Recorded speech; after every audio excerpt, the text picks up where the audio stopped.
बहारा से गाड़ी धोके आजा हमर सैया। चलिए स्टार्ट कीजिए।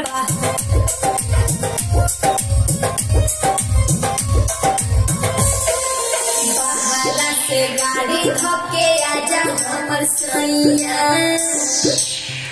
बहारा से गाड़ी धोके आजा हमर सैया। बहारा से गाड़ी धोके आजा हमर सैया। नहीं है कि जाए पर करम की बार छठी माई के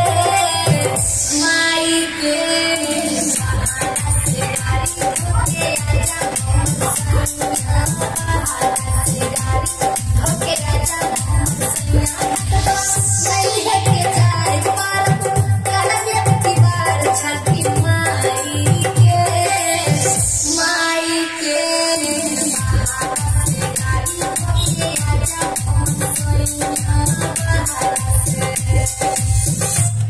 चलिए अंतरा।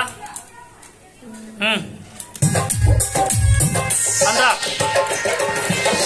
चिकना से पले होला हरिया। चिकना से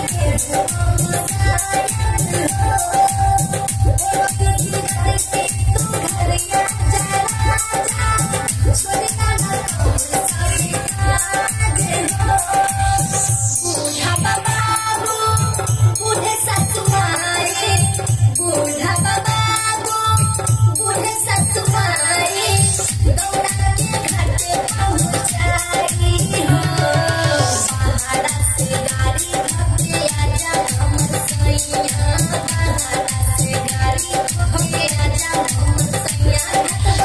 नहीं है कि जाए पर करब दीवार छठी माई के बहारा से गाड़ी धोके आजा हमर सैया। बहारा से। और इसी गाना पे एक और गाना आप लिखे हैं, वो थोड़ा बता दीजिए। कौन सा गाना? वो जो ये सब पारिवारिक इसी ट्रैक पर नहीं बोले थे उसमें? हाँ बताइए। रोजे रोजे झाड़ू लेके मारे छोगे बुढ़िया। ये जल्दी आने वाला है ना? जल्दी आने वाला है। लिख कर रखे हैं। चलिए बाय, इंतजार करिएगा।